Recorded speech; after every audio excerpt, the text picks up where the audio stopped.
جو دکھ چین نہیں لینے دے رہے۔ تہجد ان دکھوں کو جڑ سے مٹانے کی طاقت رکھتی ہے۔ اللہ کہتا ہے کوئی مانگنے والا جو مانگے مجھ سے اور میں عطا کروں۔ تو جان لو تہجد رب سے کن کہلوانے کی طاقت رکھتی ہے۔ تم ان سرد راتوں میں جب اپنا گرم بستر چھوڑ کر اس کے سامنے اس کی سب سے لاڈلی عبادت تہجد کے لیے کھڑے ہوتے ہو تو وہ تمہیں دیکھ رہا ہوتا ہے۔ یوں راتوں میں اٹھ اٹھ کر سجدوں کی توفیق ملنا یہ بے مطلب تو نہیں ہے۔ تہجد کے وقت آپ کی چھوٹی سے چھوٹی پکار بھی سیدھا عرش تک جاتی ہے۔ آدھی رات میں اٹھ کر ٹھنڈے پانی سے وضو کر کے اپنے ٹھٹرتے ہوئے جسم اور کپ کپاتے ہوئے ہاتھوں کے ساتھ جائے نماز میں کھڑے اپنے رب کے آگے سجدہ ریز ہونے اور پھر اس سے گفتگو کرنے میں جو لطف ہے وہ دوسری کسی شے میں نہیں۔ نصیب کی لکیروں کو بدل دیتی ہے تہجد کی دعائیں۔ تہجد تو اس نصیب سے بھی لڑ جاتی ہے جس کے سامنے تمہاری دعائیں بھی بے بس ہو جاتی ہیں۔ تہجد کی نماز اللہ نے بنائی ہی قبولیت کے لیے ہے۔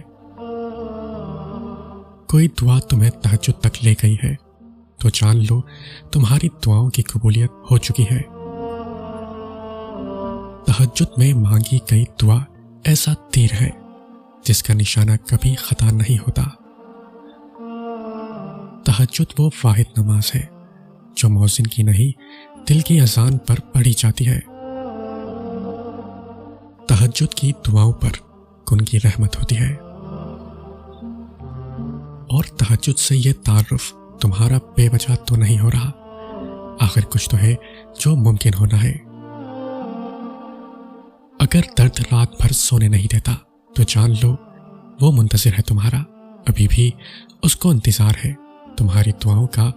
مانگ لو، ابھی بھی کچھ نہیں بگڑا، ابھی بھی وہ سب ہو سکتا ہے جو تم چاہتے ہو، ابھی بھی وہ سب مل سکتا ہے جو تم مانگتے ہو، ابھی بھی قبولیت کی ایک گھڑی باقی ہے، ابھی بھی تہجد کا پلڑا مقدر پر بھاری ہے۔ تہجد وہ نماز ہے جس میں رب کوئی دعا رد نہیں کرتا۔ تہجد کا سجدہ ہی کن فیکون تک لے کر جاتا ہے۔ یہ جو مایوسی ہے یہ آج ہے، کل کہانی مکمل ہوگی۔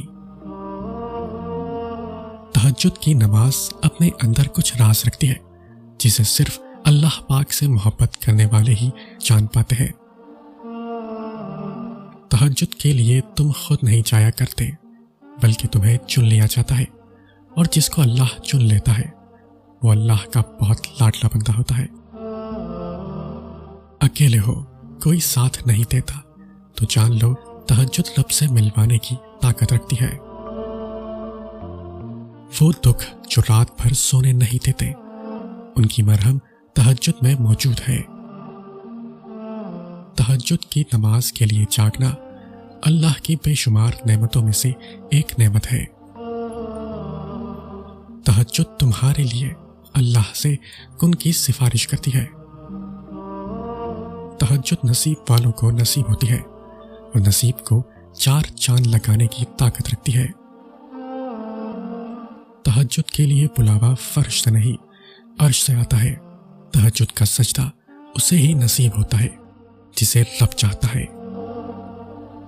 تم اجالوں کے خالق کو تہجد کی تاریکیوں میں مناؤ، پھر دیکھنا وہ تمہیں بھی معجزوں کی صبح عطا کر کے راضی کر دے گا۔ تہجد کا خاموش سجدہ اور زار زار بہتے ہوئے آنسوؤں کو وہ کبھی ضائع نہیں کرتا۔ جب گزارش لاڈلی عبادت میں کی جائے تو لاڈلے کی دعا کہاں ادھوری رہ سکتی ہے۔ کائنات جو بھی کہے پھر وہ ہو کر رہتا ہے جو اس کا بندہ اس سے مانگ لیتا ہے۔ تمہاری تہجد کی دعائیں اللہ تک پہنچ گئی ہیں، اب تمہیں صبر کا پہلو تھامے رکھنا ہے، کیونکہ اب جو ہوگا وہ معجزہ ہوگا۔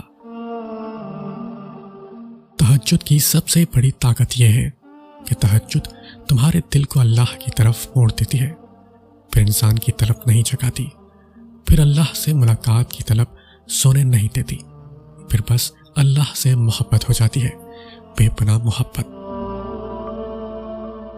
تہجد کے وقت اللہ وہ دعائیں بھی سن لیتا ہے جسے دنیا ناممکن کا خطاب دے چکی ہوتی ہے۔ دعائیں جب قبولیت کے لیے اللہ کے روبرو ترتیب سے کھڑی ہوتی ہیں تو تہجد کی دعائیں سب سے پہلی صف میں ہوتی ہیں، وہ صف جسے اللہ نے سب سے پہلے اپنے کن سے نوازنا ہوتا ہے۔ جب اللہ تمہاری کہانی بدلنا چاہتا ہے تب وہ تمہیں تہجد سے نوازتا ہے۔ جو دکھ چین نہیں لینے دے رہے، تہجد ان دکھوں کو جڑ سے مٹانے کی طاقت رکھتی ہے۔ اللہ کہتا ہے کوئی مانگنے والا جو مانگے مجھ سے اور میں عطا کروں، تو جان لو تہجد رب سے کن کہلوانے کی طاقت رکھتی ہے۔ تم ان سرد راتوں میں جب اپنا گرم بستر چھوڑ کر اس کے سامنے اس کی سب سے لاڈلی عبادت تہجد کے لیے کھڑے ہوتے ہو تو وہ تمہیں دیکھ رہا ہوتا ہے۔ یوں راتوں میں اٹھ اٹھ کر سجدوں کی توفیق ملنا یہ بے مطلب تو نہیں ہے۔ تہجد کے وقت آپ کی چھوٹی سے چھوٹی پکار بھی سیدھا عرش تک جاتی ہے۔